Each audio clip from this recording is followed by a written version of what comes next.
नमस्कार सभी साथियों का स्वागत है आपके अपने प्लेटफॉर्म माइंड मैप पर।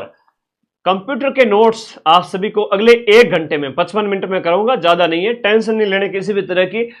कम से कम कंसेप्ट क्लियर होगा तो 5 में से 4, 5 में से 5 सही कर लोगे तो लगभग जो 8 से 10 नंबर का कंटेंट आएगा वो इसी क्लास के अंदर क्लियर हो जाएगा। आज से लेकर 5 दिन बाकी है, अभी तो 5 दिन बाकी है। महाभारत जैसा बड़ा युद्ध भी आपके 18 दिन में कंप्लीट हो गया था, तो ये तो छोटा सा एग्जाम है, आराम से पार कर लोगे 5 दिन के अंदर।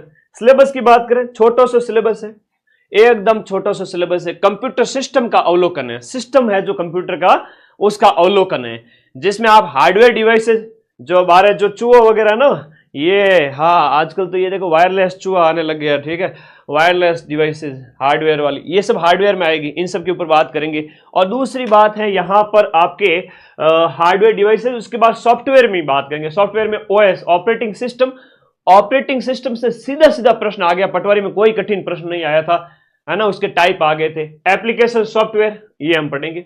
फिर कार्यालय अनुप्रयोग के लिए, ऑफिस में इस्तेमाल के लिए आप क्या करोगे, देखो ऑफिस में वर्ड का और एक्सेल का इस्तेमाल किया जाता है। वर्ड वगैरह के अंदर फाइल बनाई जाती है, ये जो है ना पीपीटी वगैरह ना, तुम्हारे क्लास से पहले हमारे टाइपिस्ट है वो वर्ड में टाइप करते हैं इसको, है ना। एक्सेल वगैरह हो गया, एक्सेल में क्या होता है कि डाटा वगैरह स्टोर किया जाता है, डाटा की फाइलें वगैरह, वो जो सारणी वगैरह बनाई जाती है एक्सेल के अंदर, और एमएस एक्सेल। फिर पावर पॉइंट पीपीटी, एमएस ये से पावर पॉइंट प्रेजेंटेशन कहते हैं पीपीटी, और फिर इंटरनेट आ जाएगा। तो इंटरनेट है, एमएस एक्सेल, वर्ड वगैरह है, हार्डवेयर डिवाइस है, ओएस है, उससे ज्यादा कुछ भी नहीं है, उससे ज्यादा कुछ है ही नहीं। कंप्यूटर का जो इंट्रोडक्शन वो भी नहीं है। तो आइए स्टार्ट करते हैं सबसे पहले, और सिलेबस के अकॉर्डिंग बात करूंगा, एकदम टू द पॉइंट। फोन को सामने रखना है और 55 मिनट मुझे सुनना है, मैं सब कुछ याद करवा दूंगा, ठीक है। तो मेरे सभी साथियों का स्वागत है। कह दीजिए एग्जाम से कि मिट जाऊं तेरी धमक से, मैं वो साज नहीं और छोड़ दूं डर के मैदान, मैं वो बाज नहीं। कंप्यूटर में 5 में से 5 सही करके आओगे, है ना, कसम है तुम लोगों को मेरी। आगे देखो भाई, इसलिए कसम दिलानी पड़ती है कि तुम लोग थोड़ा एकाग्रता बढ़ा लो, 2 नंबर बढ़ जाए। हार्डवेयर की बात करें, अभी मैंने चूहा दिखाया था, वो हार्डवेयर है।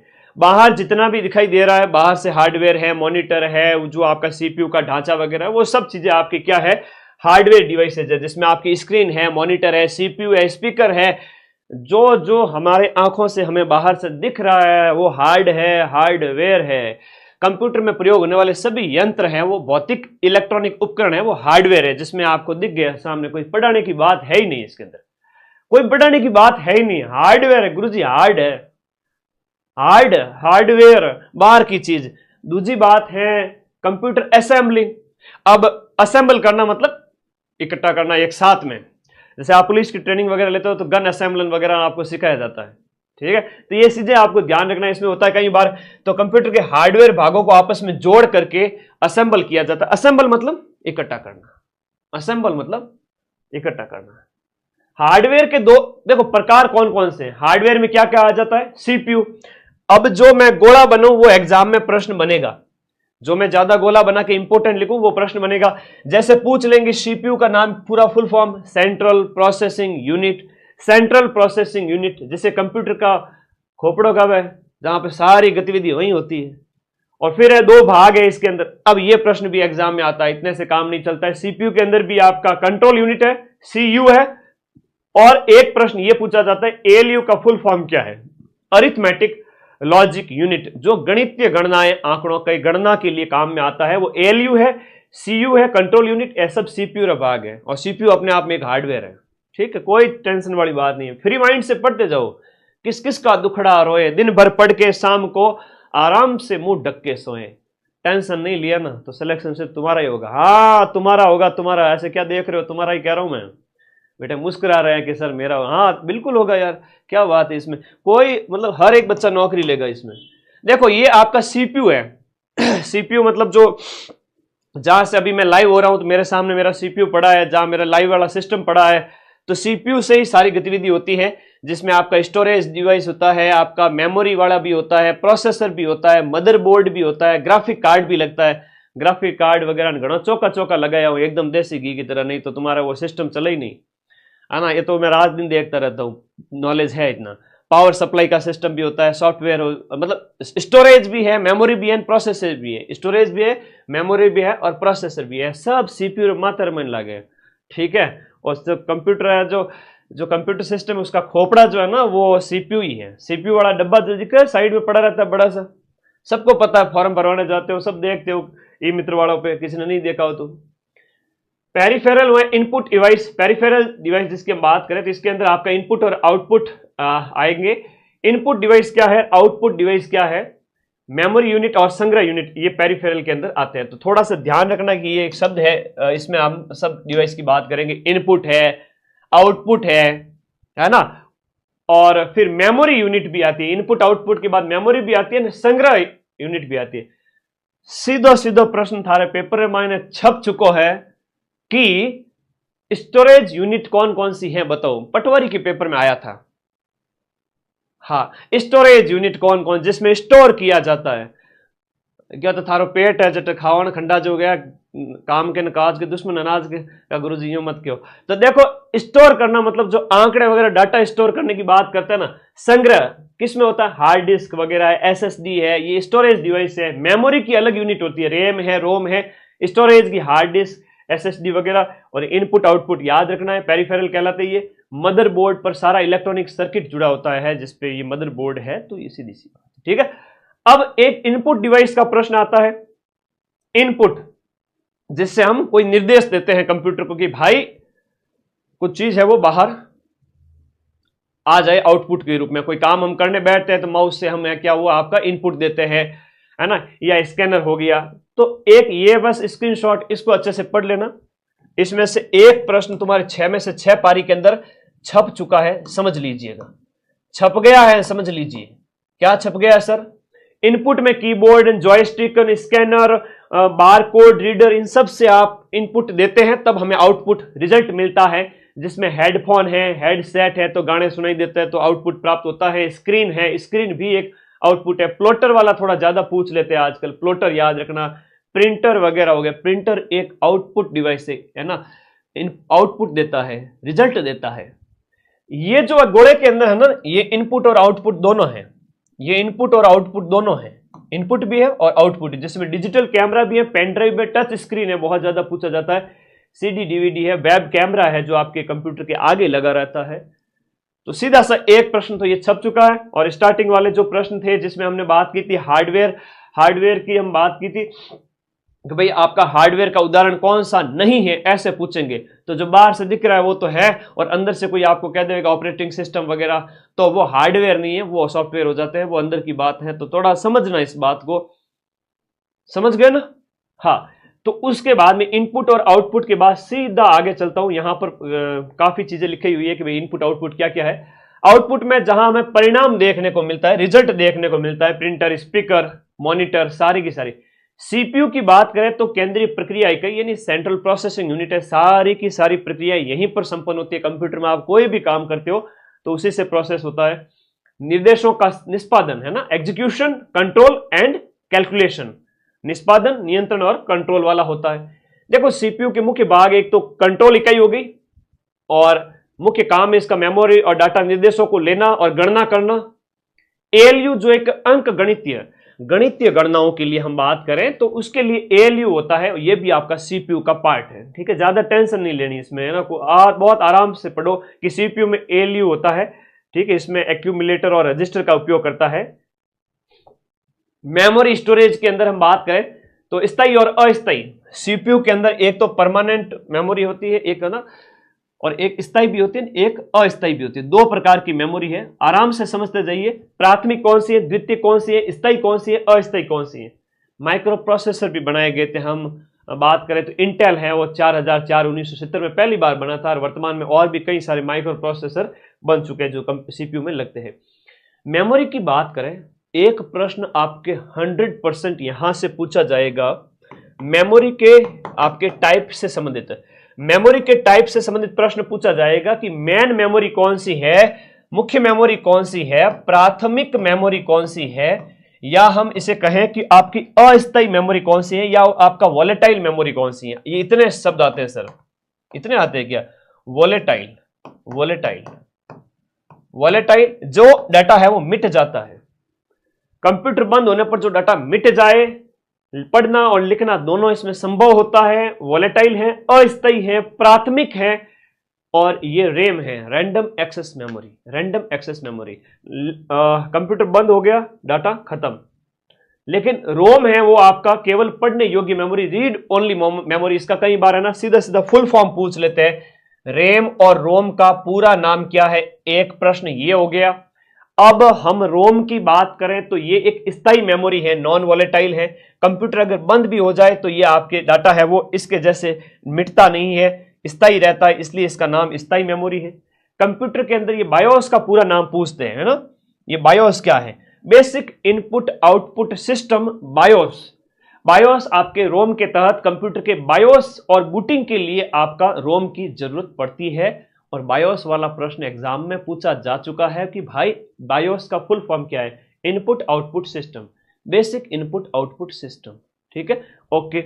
उसके बाद रोम के प्रकार है, जैसे पी रोम है तो प्रोग्रामेबल रोम होते हैं, एक बार लिख है ना, इसे सिर्फ एक बार लिखा जा सकता है।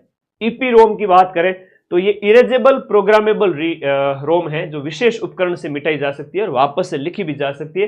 तो पी रोम, ईपी रोम और डबल ईपी रोम जो इलेक्ट्रिकली इरेजेबल यानी कि इलेक्ट्रॉनिक उपकरण से है उससे मिटाई जा सकती है। तो वो ये आपके इसके रोम के टाइप हैं।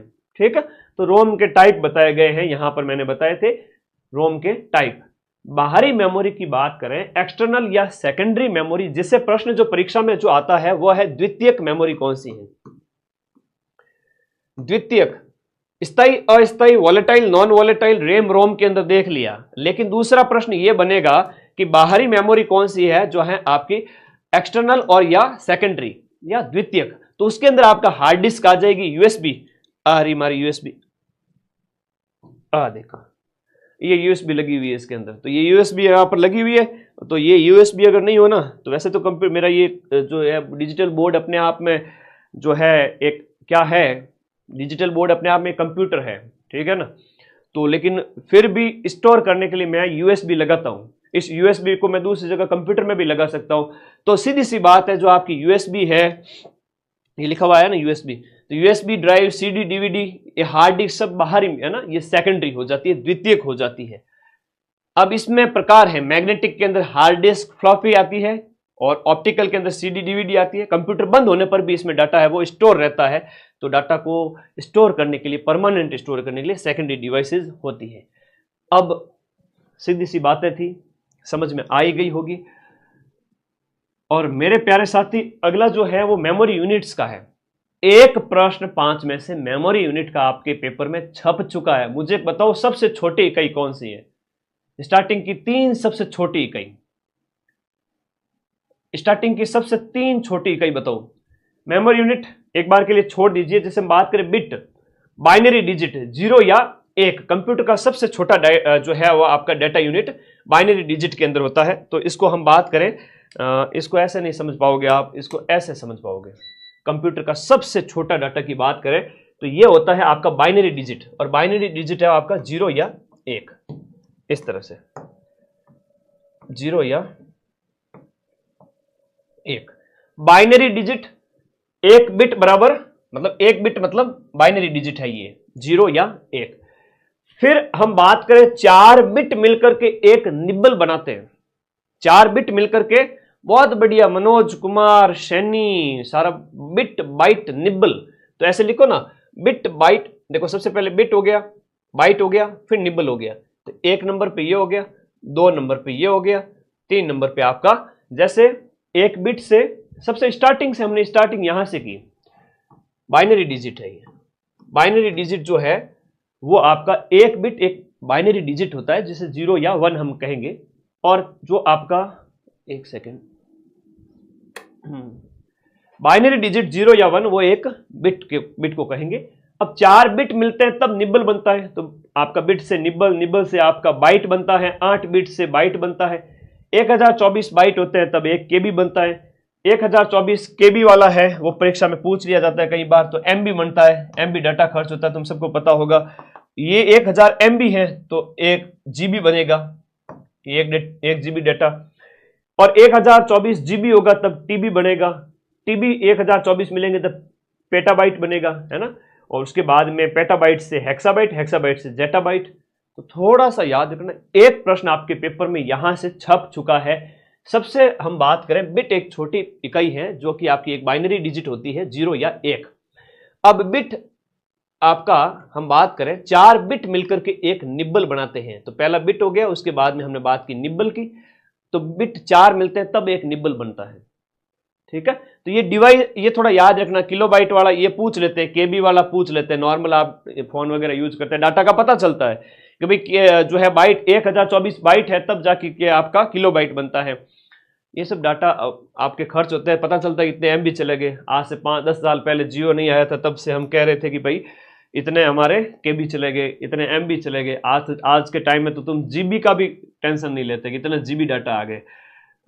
5-5 जीबी, 2-2 जीबी रोज के तुम 10-15-20 के एक्स्ट्रा रिचार्ज करके भी क्लास देखते रहते हो। तो पहले के टाइम में तो हम बात करें 10 साल पहले, जो सोच करके टेंशन होती थी कितने एमबी जा रहे हैं, तो एमबी से आपका जीबी इस तरह से छोटे छोटे प्रश्न पक्का है इनमें से। स्टोरेज डिवाइस की बात करें, स्टोरेज डिवाइस जो है वो आपके कंप्यूटर में डाटा स्टोर करने के लिए 2 प्रकार की मेमोरी है। एक तो प्राथमिक मेमोरी, प्राथमिक में हमने रैम रोम की बात की थी, और रैम रोम प्राथमिक इकाई के अंदर आएगी। देखो बहुत प्यारा क्वेश्चन है। प्राथमिक स्टोरेज इकाई के अंदर हमने बात करी प्राइमरी स्टोरेज मीडिया, जिसके अंदर रैम और रोम है, लेकिन ये वोलेटाइल है, नॉन वोलेटाइल है। स्थायी जो है आपके रैम है वो जो है अस्थायी। अभी हमने इसके बारे में बात की थी, स्थायी और अस्थायी के बारे में। तो वोलेटाइल, नॉन वोलेटाइल, ये कंप्यूटर के सीपीयू के तात्कालिक डेटा उपलब्ध कराती है। तो प्राथमिक में तो ये आ जाएगी, दोनों ही प्राथमिक के अंदर है, दोनों ही प्राथमिक में, ठीक है। लेकिन द्वितीयक के अंदर कहे, ये मोस्ट इंपोर्टेंट प्रश्न है, एग्जाम में आपसे पूछा जाएगा सेकेंडरी स्टोरेज डिवाइस कौन सी है, जो हार्ड डिस्क है, फ्लॉपी डिस्क है, एसएसडी है। इसका प्रश्न सीधा सा परीक्षा में पूछ लिया जाता है। फ्लॉपी डिस्क, ये आपकी, इसका निर्माण कैसे होता है, तो माइलर प्लास्टिक से बनी होती है। इसका डाटा ट्रैक और सेक्टर में व्यवस्थित किया जाता है। डाटा पढ़ने के लिए डिस्क ड्राइव का इस्तेमाल करते हैं इसके अंदर, और एक्सेस विंडो डाटा पढ़ने का स्थान होता है फ्लॉपी डिस्क में।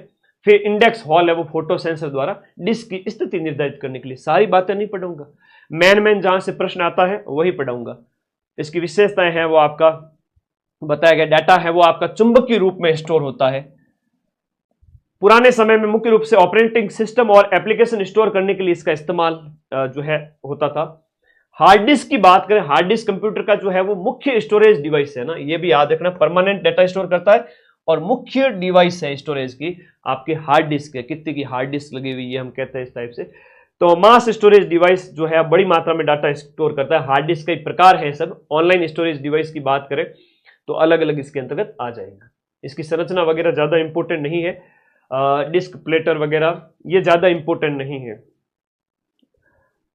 इसके बाद हम बात करें सीडी रोम की बात करें, compact disc read only memory, ये इसका फुल फॉर्म है।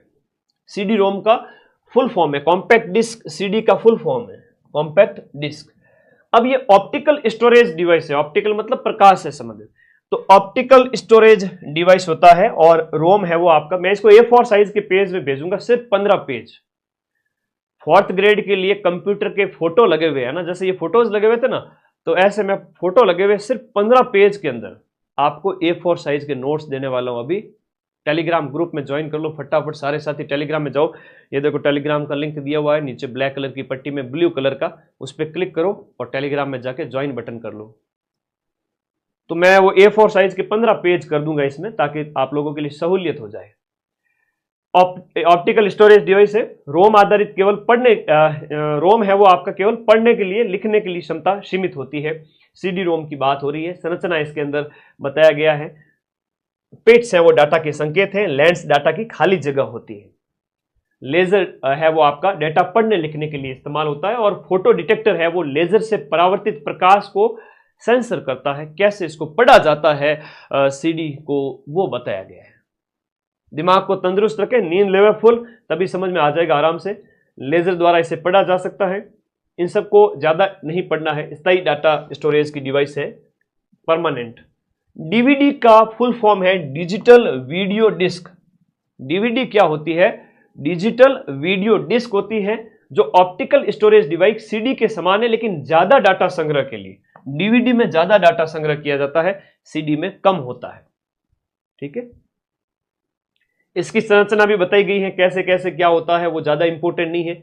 इसके लिए क्या होता है कि डीवीडी में डाटा पढ़ना और लिखना दोनों ही संभव है।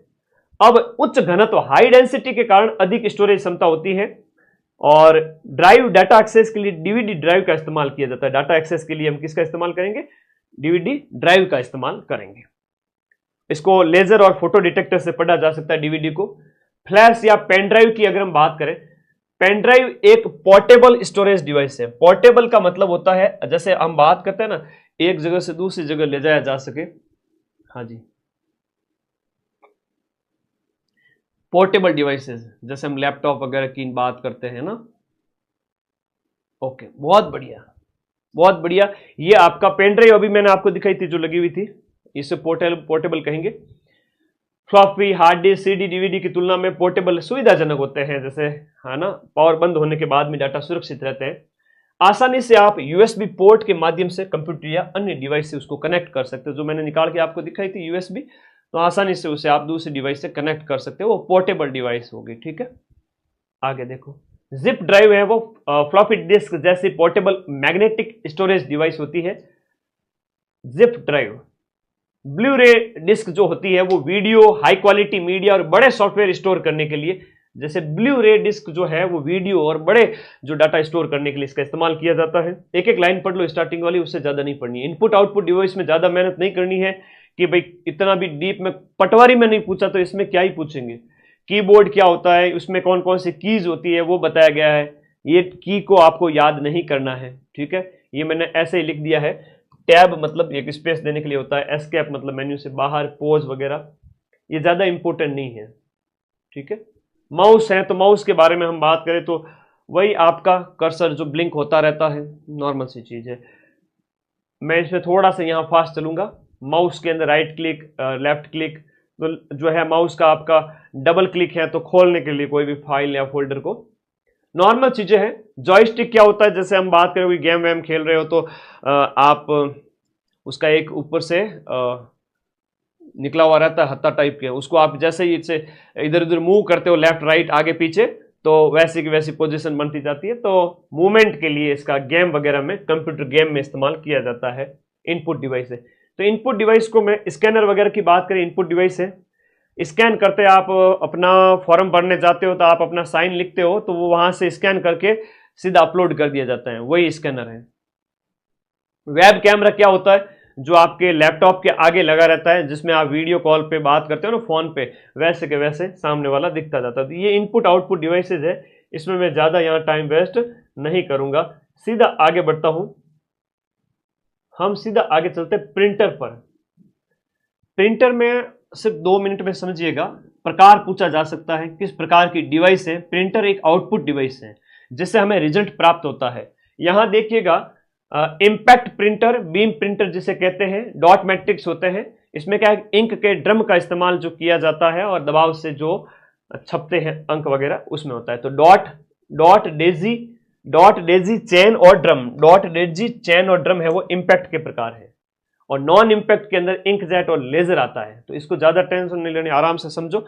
ये है वो आपका कम गुणवत्ता वाला होता है, इंपैक्ट वाला है वो आपका कम गुणवत्ता वाला होता है, और ये है वो आपका ज्यादा क्वालिटी वाला होता है। ठीक है, ज्यादा गुणवत्ता। देखो, पढ़ने को तो अथाह चीज है, लेकिन मैं वो चीज पढ़ाऊंगा जो आपको याद रह सके, और जहां से आप प्रश्न सही कर सके परीक्षा के अंदर। बाकी तो दुनिया भर की चीजें हैं, सीधे परीक्षा में जो प्रश्न आएंगे मैं वही बताऊंगा। तो मेरा कोशिश है कि अगले 5 दिन के अंदर जो 100 क्वेश्चंस का जो कंटेंट है पूरा 120 में से लगभग आप सही कर ही देवे। 100, 90, 85, किसी ने थोड़ी कम की है तो 80 कर ले, तो सिलेक्शन हो जाएगा। प्रिंटर में इसमें क्या है कि इंक का इस्तेमाल किया जाता है, इंक ड्रम का इस्तेमाल होता है, याद रखिएगा। उसमें लेजर का इस्तेमाल, लेजर प्रिंटर हो गया, इंक जेट हो गया। एक इसमें लाइन और कैरेक्टर दोनों होते हैं, जिसमें डॉट मैट्रिक्स, डेजी, ड्रम और चैन ये हो गए। और नॉन इंपैक्ट है वो ज्यादा गुणवत्ता वाला है, इसमें स्याही वाला इस्तेमाल होता है। ठीक है, ऑपरेटिंग सिस्टम का सीधा सीधा प्रश्न पटवारी के पेपर में यह पूछ लिया था। ऑपरेटिंग सिस्टम सीधा सीधा प्रश्न पटवारी के पेपर में पूछ लिया था। आपके सिलेबस में जो पॉइंट है ना वो बता रहा हूं। जैसे हमने बात की यहां पर हार्डवेयर की बात कर ली थी और उसके बाद हम आगे आए हैं। हार्डवेयर के अंदर आपने इनपुट और आउटपुट डिवाइसेस की बात की थी, हार्डवेयर की बात की थी, सारी चीजें बात कर चुके हैं। फिर आपका जो ऑपरेटिंग सिस्टम है ना, एप्लीकेशन सॉफ्टवेयर वगैरह, इनकी बात करेंगे। फिर एमएस ऑफिस वर्ड वगैरह और इंटरनेट, इनकी ओर चले हैं। एक सीधा सा प्रश्न आपके पटवारी के पेपर में पूछा था, यहां पर ऑपरेटिंग सिस्टम कौन सा निम्न में से नहीं है, निम्न में से कौन सा ओएस नहीं है, बस ये प्रश्न आया था। इससे अलावा कुछ भी नहीं पूछा मेरे भाई। सेलेक्ट हो जाओ, पोथी पढ़ पढ़ जग मुआ, सिलेक्शन भया न कोई, टू द पॉइंट सामग्री लास्ट में रिवीजन माइंड मैप से कर लो, तुरंत सिलेक्शन हो।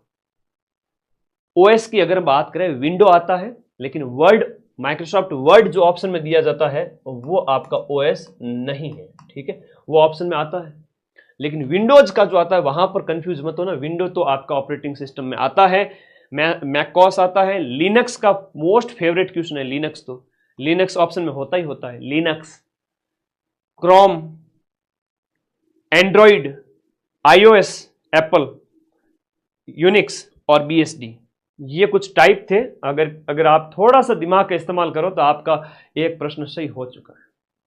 हाँ, मैं तो आप लोगों को 4th ग्रेड बनाकर एकदम लूंगा। सही कर रहे हो, सही बात कर रहे हो, कमेंट आपका सही है बेटा। क्योंकि मैंने ठान लिया कि 4th ग्रेड नहीं बेटा, चतुर्थ श्रेणी कर्मचारी बोलो, 4th ग्रेड ऑफिसर बोलो। हाँ, वो तो तुम्हें इंपॉर्टेंस तब पता चलेगी जब ऑफिस जाओगे, कोई कहेगा तुम्हारे लिए कि मेरे तो वो है पियोन साहब हैं, तो उस समय तुम्हें फील होगा।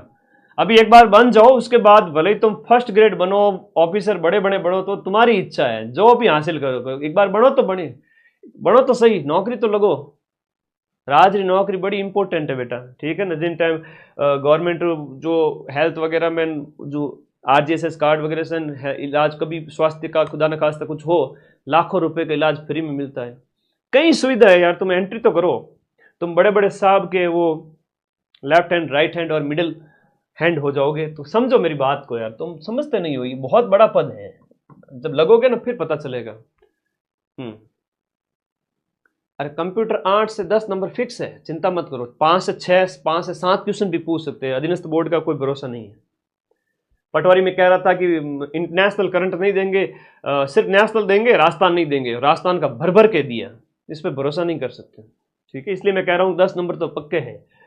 ऑपरेटिंग सिस्टम की बात करें तो एक सिस्टम सॉफ्टवेयर है जो कंप्यूटर हार्डवेयर और सॉफ्टवेयर संसाधनों का मैनेजमेंट करता है और उपयोगकर्ता को कंप्यूटर से इंटरेक्ट करने का एक आसान तरीका प्रदान करता है। जो यूजर है वो कंप्यूटर से कैसे इंटरेक्ट करे। वैसे तो कंप्यूटर का ये डब्बा किसी काम का नहीं है। अगर आपको हार्डवेयर और सॉफ्टवेयर का सही तरीके से मैनेजमेंट करना है तो आपको ऑपरेटिंग सिस्टम उसमें होना ही चाहिए। अगर ऑपरेटिंग सिस्टम इंस्टॉल नहीं है तो वो आपकी कंप्यूटर डब्बा है, किसी काम का ही नहीं है, ठीक है। जरूरत है उसकी। तो ये हार्डवेयर और सॉफ्टवेयर संसाधनों के मैनेजमेंट के लिए एक मीडिएटर की भूमिका निभाता है ओएस ऑपरेटिंग सिस्टम, और एक मध्यस्थ की भूमिका निभाता है। जैसे कि आपके चतुर्थ श्रेणी कर्मचारी है, वो एक ऑपरेटिंग सिस्टम है। बड़े साहब और उनके, समझ जाओ, बिचौलियों के बीच में कि मेरा पियोन साहब आएंगे, सारा काम संभालेंगे, वो इज्जत और रेस्पेक्ट मिलेगी तुम्हें, चिंता मत करो। तो ये ऑपरेटिंग सिस्टम है, हार्डवेयर उपयोगकर्ता के बीच में ऑपरेटिंग सिस्टम है, वो मध्यस्थ है, मीडिएटर का काम करता है। CPU, memory, input output device और संसाधनों को आवंटित करता है जिससे एप्लीकेशन सुचारू रूप से चल सके, ठीक है, आप बढ़िया तरीके से काम कर सके, इसमें ये हेल्प करता है। ओएस कंप्यूटर का मुख्य सॉफ्टवेयर है जो हार्डवेयर और उपयोगकर्ता के बीच पुल का काम करता है, जिसमें विंडो आता है। बहुत इंपॉर्टेंट प्रश्न है, विंडो आपका ऑपरेटिंग सिस्टम है। विंडो क्या है? एक ऑपरेटिंग सिस्टम है। विंडो ऑपरेटिंग सिस्टम है भाई, याद कर लीजिएगा। आज 6,66,000 सब्सक्राइबर हो गए। बच्चा कमेंट कर रहा है 7 लाख कर दो बस फटाफट। जितने साथी जुड़े हुए, मुझे लगता है 2 दिन के अंदर हो ही जाएंगे। खैर, ये तो हो जाएंगे, कोई दिक्कत नहीं। विंडो एक ऑपरेटिंग सिस्टम है। लिनक्स मोस्ट इंपोर्टेंट है, दूसरे नंबर पर बार बार पूछा जाता है। मोस्ट है भाई, मोस्ट है ऑपरेटिंग सिस्टम। ओएस के टाइप सीधा सीधा रट लो, स्क्रीनशॉट ले लो और अपना 1 नंबर पक्का कर लो। 1.66 मार्क्स है एक क्वेश्चन का, ठीक है ना। ये ओएस है, ये सब क्या है, ऑपरेटिंग सिस्टम है। विंडो इसमें मोस्ट है, लिनक्स इसमें मोस्ट है, आता ही आता है। पटवारी में पूछा था ये वाला, फोटो खींच लो रे, स्क्रीनशॉट ले लो, मेरा नहीं, इसका मुख्य काम। ओएस क्या करता है, सीपीयू, मेमोरी, स्टोरेज और जो आपके इनपुट आउटपुट डिवाइस का मैनेजमेंट करता है। उपयोगकर्ता interface, graphical user interface, GUI, इसका भी फुल फॉर्म पूछते हैं।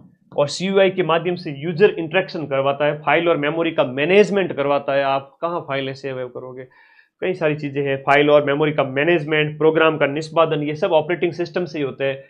कई काम निष्पादित करता है यूजर इनपुट, और सिंगल यूजर ओएस एक समय में एक उपयोग करता है, मल्टी में कई सारे काम एक साथ करे। तो ओएस और उसके प्रकार वगैरह हमने देख लिए। अब यूजर इंटरफेस के प्रकार है, कई सारा एक प्रश्न जो पूछा जाता है यूजर इंटरफेस के प्रकार वाला, एक ये थोड़ा ज्यादा पूछ लिया जाता है। इसका जो है ना फुल फॉर्म पूछते हैं, जीयूआई का पूरा नाम क्या है, मोस्ट इंपोर्टेंट है यूजर इंटरफेस के प्रकार के अंदर। अच्छा, मैंने आपको 4 आईडी से सब्सक्राइब किया, धन्यवाद भाई, चौकी बात है। बाकी आप लोगों का प्यार है, ये तो दिल से आशीर्वाद मिलता है अदृश्य रूप में। Karma is back. तो जो बच्चा जुड़ा हुआ है दिल से, क्लास ले रहा है और सब्सक्राइब किया, तो बड़ी चौकी बात है। ग्राफिकल यूजर इंटरफेस है वो जीयूआई है, याद करना। यूजर इंटरफेस के प्रकार का एक सीयूआई है, कैरेक्टर यूजर इंटरफेस, जिसमें टेक्स्ट है, कमांड है, टेक्स्ट कमांड है, कम संसाधन तकनीकी ज्ञान आवश्यक होता है। जैसे एमएस डॉस है, जिसमें आपका कम संसाधन और तकनीकी ज्ञान, कम संसाधन तकनीकी ज्ञान की जरूरत। इसमें क्या होता है, ग्राफिकल यूजर इंटरफेस में आइकन और मेन्यू आधारित होता है। इसमें ज्यादा संसाधन और उपयोग करता है अनुकूल, उदाहरण जिसमें इसमें आपके आ जाते हैं जीयूआई के अंदर आपका विंडो और लिनक्स आ जाते हैं। इसमें एमएस डॉस आता है, थोड़ा याद रखना सीयूआई में क्या आता है, जीयूआई में क्या आता है।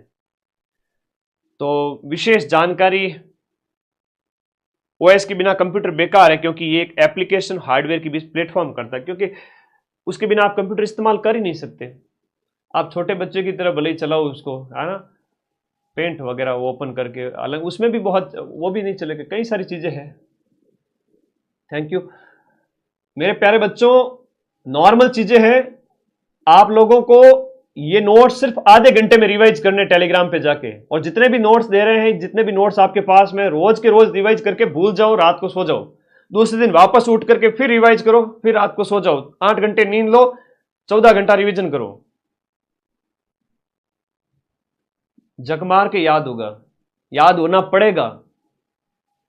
बस अगले 4-5 दिन यही करो, और एक ओएमआर पर अभ्यास जरूर कर लेना, ठीक है। घोड़ा वोड़ा गलत भर के आगे ना देख लेना, ठीक है। ओएमआर का थोड़ा सा अभ्यास कर लो।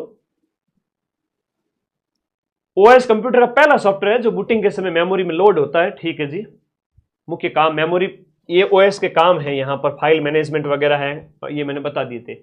ओएम सिस्टम का जो इतिहास है, ओएस सिस्टम का ऑपरेटिंग, पहला वास्तविक उपयोगकर्ता जो ओएस है वो आपका GMNA इनपुट आउटपुट, ये 1956 का है, जनरल मोटर्स के द्वारा। ये कई सारे चीजें, यूनिक्स है वो 1969 का है, यूनिक्स है 1969 का है। मैं A4 साइज के नोट्स दूंगा, इसलिए यहां पर वो है वो लाइनिंग कर रहा हूं। विंडोज 10 1.0 है वो आपका 85 का है। Application software, application software, application software की हम बात करें, एप्लीकेशन सॉफ्टवेयर थोड़ा सा ध्यान दीजिएगा। अरे अभी तो खूब टाइम है, इतना टाइम है कि तुम 4th ग्रेड की 2-3 बार तैयारी कर सकते हो। क्या बात कर रहे हो सर, सच्ची बात बता रहा हूं। बस PYQ देख लो, जीके के टेलीग्राम पर पड़े हैं, उससे ज्यादा कुछ नहीं पढ़ना। सारे नोट्स दे चुका हूं गणित के अलावा, गणित की एक क्लास कल लग जाएगी, 175 नंबर का कंटेंट दे चुका हूं। जो टेलीग्राम पे रहेगा वो सदा सदा सुहागन सुहागना रहेगा, ऐसा कहता है ना आशीर्वाद, तो उस तरीके से तुम्हारा सुहाग यही है भाई, 4th ग्रेड।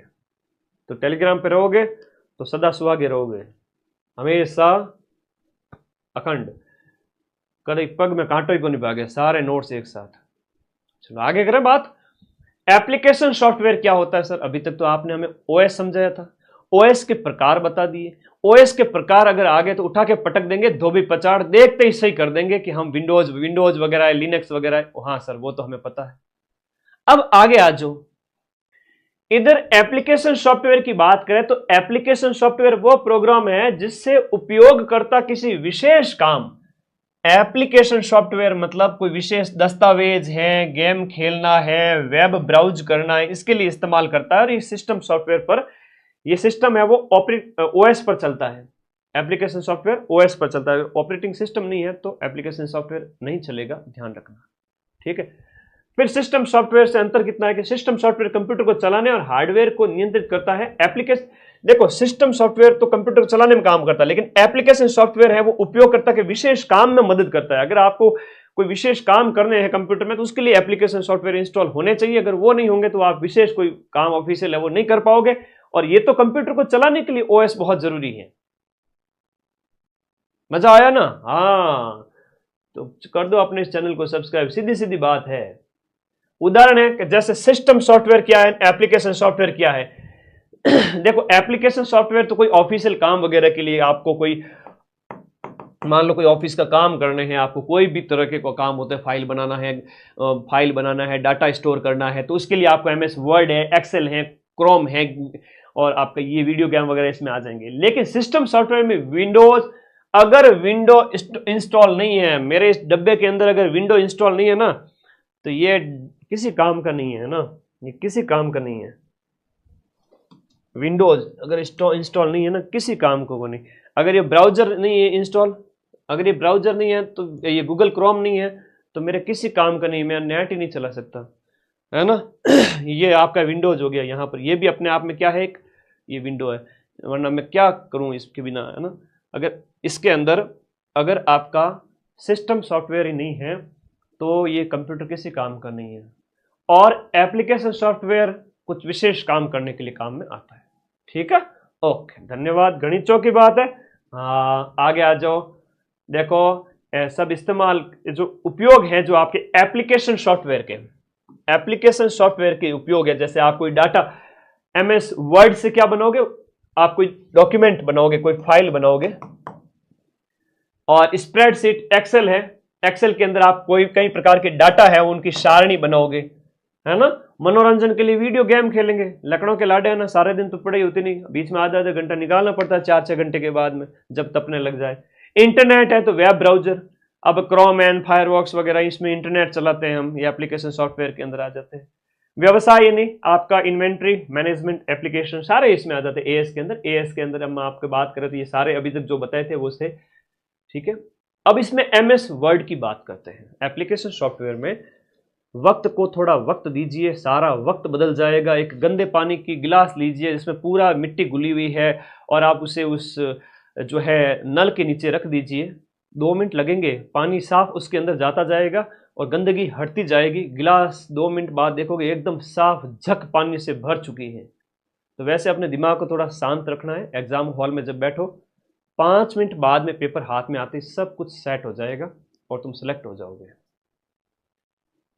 एमएस वर्ड की बात करें, माइक्रोसॉफ्ट कॉर्पोरेशन द्वारा बनाया गया था एमएस वर्ड। इसका उपयोग जो डॉक्यूमेंट बनाने वगैरह के लिए किया जाता है, ये इस प्रकार से होता है MS word. MS word, MS word ऐसा होता है। और आगे आएगा एक्सेल, उसका भी बताऊंगा मैं आप लोगों को, एक्सेल क्या होता है, कैसा होता है, ठीक है। अब इसमें कई सारी चीजें वर्ड के अंदर, तो आप जाकर पे, जैसे मेरी पीपीटी है, मैं आपको जो पढ़ाता हूं ना, ये पीडीएफ है। अब इस पीडीएफ को बनाने के लिए हमारे टाइपिस्ट साहब बहुत मेहनत करते हैं, ठीक है, दिन रात लगे रहते हैं, ठीक है। तो वो सब इसी में बनाते हैं वर्ड के अंदर।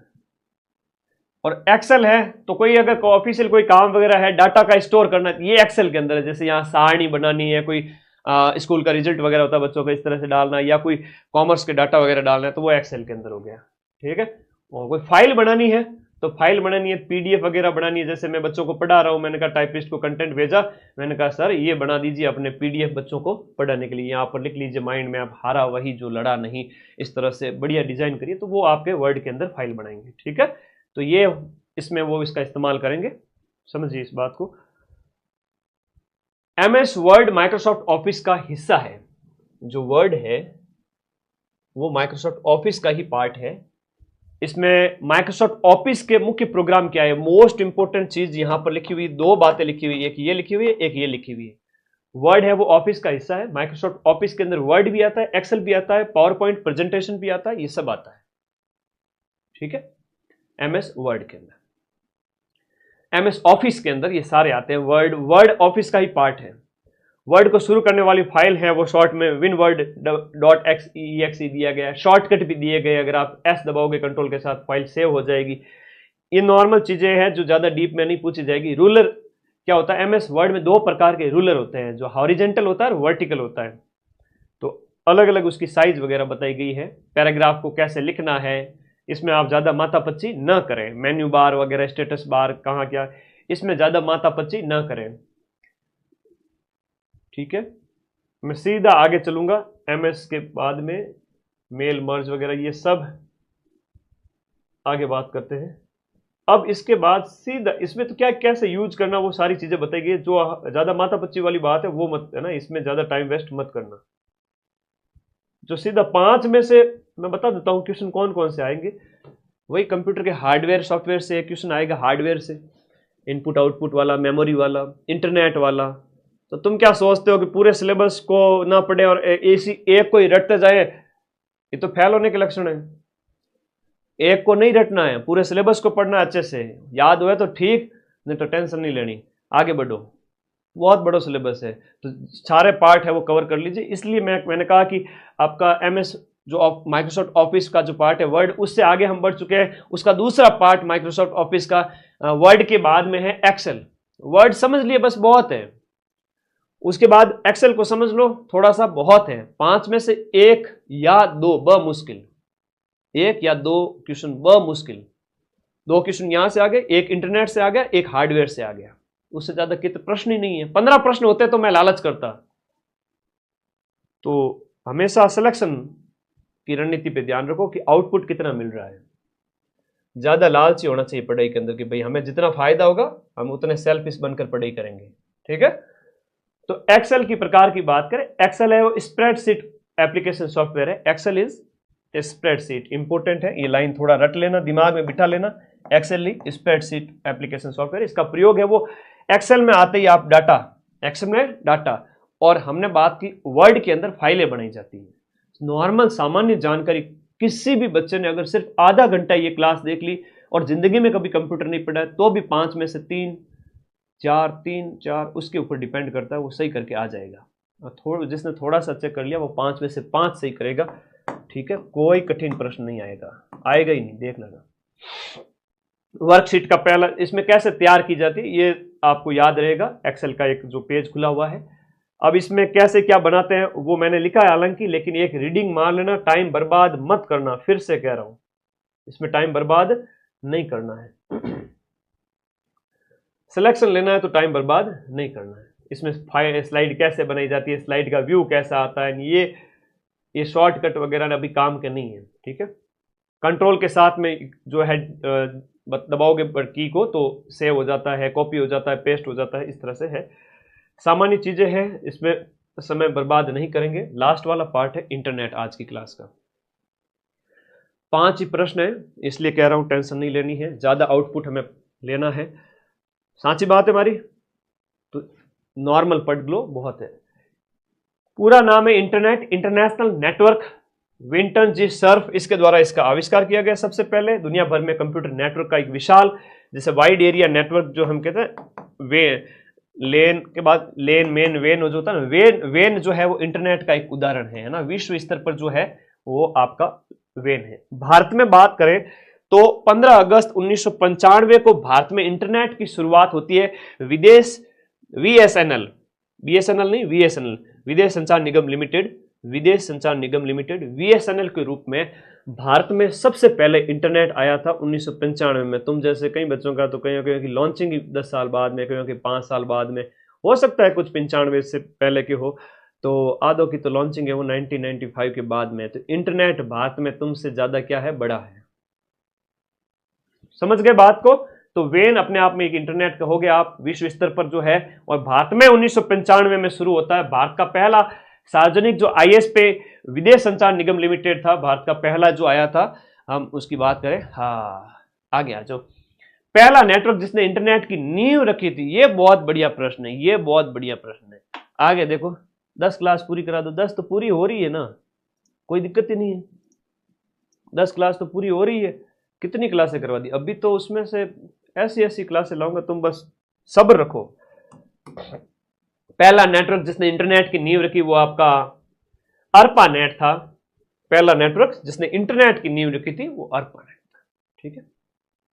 अच्छा सर, कंपटीशन रहेगा तो सिर्फ माइंड मैप विद्यार्थियों वालों का ही रहेगा? बिल्कुल, सिलेक्शन तो माइंड मैप वालों का मैक्सिमम होना ही है, टेंशन वाले। इंटरनेट की बात करें, इंटरनेट है वो आईपी प्रोटोकॉल, इस पे काम करता है, टीसीपी या आईपी प्रोटोकॉल पर काम करता है इंटरनेट। और पहला नेटवर्क जिसने इंटरनेट की नींव रखी थी वो अर्पानेट। और भारत का पहला सार्वजनिक आईएसपी है वो बीएसएनएल है। 1995 में इंटरनेट की शुरुआत होती है।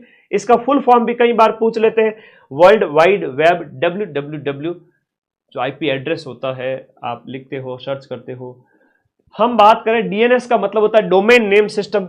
ये कल पूछा गया था कांस्टेबल में, ये कल कांस्टेबल के पेपर में पूछा गया था। बहुत ही अच्छा प्रश्न है। फुल फॉर्म थोड़ा सा याद कर लेना, डोमेन नेम सिस्टम, डीएनएस है। इंटरनेट एक्सेस, जो हम बात करें, इंटरनेट एक्सेस करने के लिए वेब ब्राउजर का इस्तेमाल, जैसे क्रोम, फायरफॉक्स, सफारी, ओपेरा। आप क्रोम में कोई भी चीज सर्च करते हो तो खुल जाती है, ओपन हो जाती है, तो ये इंटरनेट के लिए क्या है? ब्राउजर है। क्या है? Web browser. तो एग्जाम में सीधा सा प्रश्न आता है, निम्न में से कौन सा वेब ब्राउजर का उदाहरण है, नहीं है? तो भाई इंटरनेट चलाने के लिए क्रोम, फायरफॉक्स, सफारी, ज्यादातर हम क्रोम का इस्तेमाल करते हैं, गूगल क्रोम जो है, तो इंटरनेट चलाने के लिए तो वेब ब्राउजर है ये। फाइल डाउनलोड करने, डाउनलोडिंग, फाइल को अपलोड करना, अपलोडिंग। यूआरएल का फुल फॉर्म आपसे पूछेंगे। यूआरएल मतलब यूनिफॉर्म रिसोर्स लोकेटर। वेबसाइट या फाइल के पते को क्या कहते हैं? वेबसाइट या फाइल का पता। वेबसाइट आपने सर्च किया, ये देखो यूआरएल यहां मैंने डाला, ओपन किया, ऐसे ऐसे कोई भी टैब खोला मैंने, जैसे ये रहा। अब यहां पर यूआरएल डालो है तो सर्च करो तो आ जाएगा सीधा सीधा। ये होता है यूआरएल का पूरा नाम, डीएनएस का पूरा नाम, आईपी एड्रेस, ये अलग अलग इंपोर्टेंट नहीं है ज्यादा। ठीक है। राउटर पर आईपी एड्रेस लिस्ट देखने का कमांड है वो शो आईपी इंटरफेस होता है। पीएटी का प्रयोग एक आईपी एड्रेस कई यूजर को ग्लोबल इंटरनेट से कनेक्ट करने के लिए पीएटी का प्रयोग किया जाता है।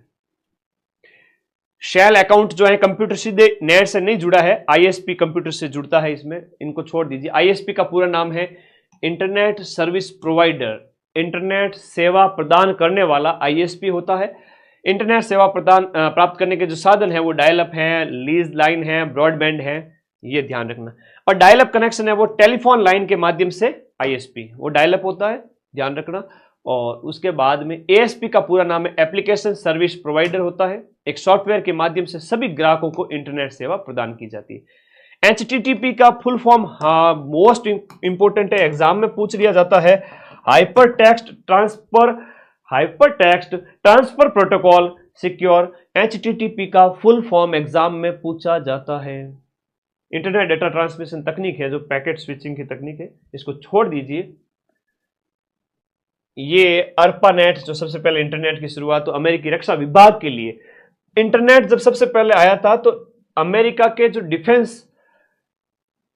सिस्टम है उसके लिए इंटरनेट की शुरुआत की गई थी विश्व में सबसे पहले, और वो अर्पानेट के थ्रू।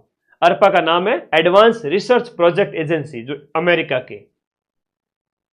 के रक्षा विभाग ने 1969 में जब इसरो की स्थापना हुई उसी साल में इंटरनेट की शुरुआत। आम जनता के लिए 89 में खुला था, 20 साल बाद। एक्स्ट्रानेट क्या है? इंटरनेट, जो ऐसा इंटरनेट जो बाहरी लोगों को अनुमति देकर आंशिक रूप से लिमिटेड लोगों को जो एक्सेस देवे, वो है एक्स्ट्रानेट। इंट्रानेट निजी इंटरनेट नेटवर्क जो केवल संस्था के सदस्यों के लिए होता है, इंट्रानेट, एक्स्ट्रानेट। वेब ब्राउजर की बात करें तो Mozilla, Firefox, opera, safari, Google Chrome वगैरह ये सब वेब ब्राउजर्स हैं। नाम पूछा जाता है कि निम्न में से कौन सा वेब ब्राउजर नहीं है या वेब ब्राउजर है, नॉर्मल से प्रश्न आ जाते हैं। HTML कंटेनर टैग जो है यहां पर दिया हुआ है। REL attribute style seat file को लिंक करने के लिए जो है प्रयोग किया जाता है। इनको आप छोड़ दीजिए एक बार के लिए। और बस आज के नोट्स कंप्लीट होते हैं। धन्यवाद, थैंक यू। ईमेल एक बाकी है, थोड़ा सा ये बताना चाहूंगा। इनमें एक तो इनका फुल फॉर्म पूछ लिया जाता है, टाइप और computer network. Type of computer network जिसमें लेन है, मेन है, वेन है, पेन है। लेन तो लोकल एरिया नेटवर्क, लोकल स्तर पर कंप्यूटर को जोड़ने के लिए इंटरनेट से। मेट्रोपॉलिटन एरिया, बड़े शहरों के लिए। वेन, वाइड एरिया नेटवर्क जो विश्व स्तर पर होता है, विश्व स्तर पर, और हम बात करें ये सबसे बड़ा है। और पर्सनल एरिया नेटवर्क पेन होता है। लेन का इस्तेमाल जैसे छोटे से लेवल पे, मेन का बड़े शहर के लिए, और वेन का वर्ल्ड लेवल पे, जैसे घर है, ऑफिस है, इस तरह, मतलब दूर दूर बताया गया, पूरा देश के अंदर। लेन पढ़ लेना अच्छे से। लेन क्या होता है? लोकल एरिया नेटवर्क है, स्मॉल एरिया कवर करता है ना, स्मॉल एरिया कवर करता है, लार्ज एरिया कवर करता है, और इसके अंदर आपका सारी चीजें बताई गई हैं। इसको थोड़ा सा पढ़ना अच्छे से आएगा। ईमेल का थोड़ा सा पढ़ लेते हैं, 2 मिनट बस, क्लास खत्म होती है। धन्यवाद आप सभी का, आपके लिए अच्छी क्लास मैंने 50 मिनट का जो कहा था उसके अंदर करवा दिए मेरे प्यारे दोस्तों। इसके अलावा कुछ नहीं आएगा, वापस से रिवीजन भी करा दूंगा। इलेक्ट्रॉनिक मेल, ईमेल की हम बात करें, इसका पूरा नाम है, आप संदेश कंप्यूटर से जुड़ करके ऑनलाइन संदेश भेज सकते हो इंटरनेट का सहारा लेकर के। इसमें मोडेम और टेलीफोन लाइन की जरूरत पड़ती है, इंटरनेट कनेक्शन के बिना मेल नहीं जाएगा। इसके लिए @ एक यूजर आईडी है, और @ के बाद में जो होता है @gmail.com, तो वो डोमेन का नेम होता है। और @ से पहले आपका जो नाम होता है वो यूजर की आईडी होती है, और बाद वाला जो है ना वो डोमेन नेम है। जैसे बात करूं धर्मवीर फिटनेस, बच्चा कमेंट कर रहा है, तो Dharmveer fitness @gmail.com, commercial use के लिए .com, गवर्नमेंट यूज के लिए होता है .gov होता है ना, इस तरह से आता है। तो ये लास्ट वाला @ के बाद वाला है वो डोमेन नेम होता है। तो पूछ सकते हैं थोड़ा सा कि ये क्या है, तो ये डोमेन नेम है, लखनऊ का लाडा डोमेन नेम है। सही ईमेल का प्रारूप इस प्रकार है, ईमेल इनबॉक्स में प्राप्त होती है, ठीक है। ईमेल के उपयोग वाला चिन्ह बताया गया है। BCC का पूरा नाम ब्लाइंड कार्बन कॉपी होती है, CC मतलब कार्बन कॉपी। और स्पैम क्या होता है?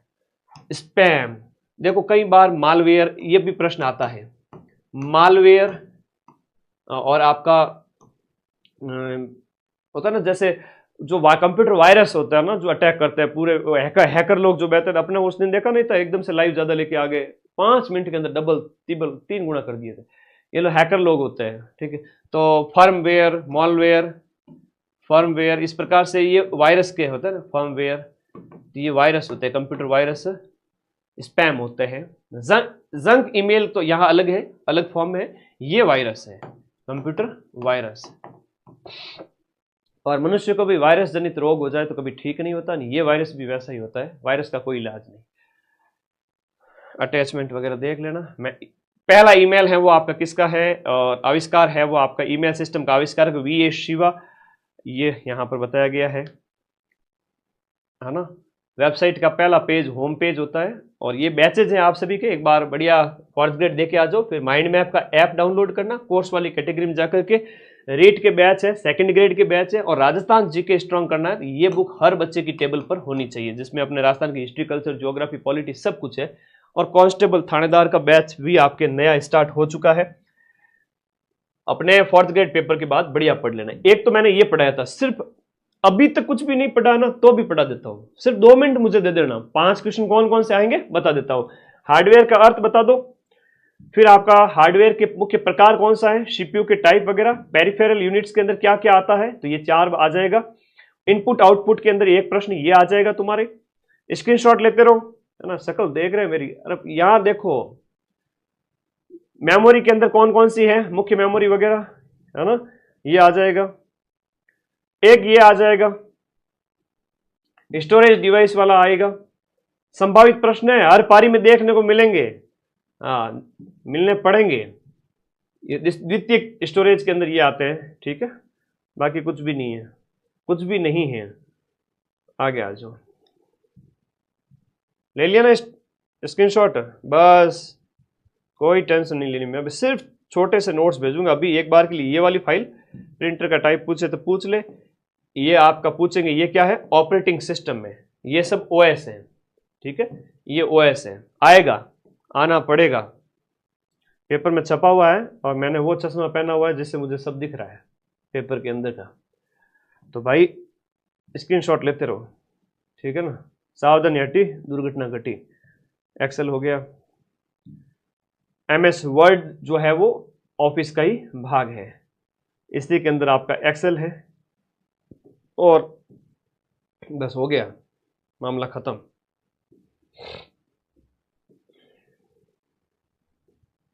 चलिए फिर एक थोड़ा इंटरनेट वाला देख लेना, लास्ट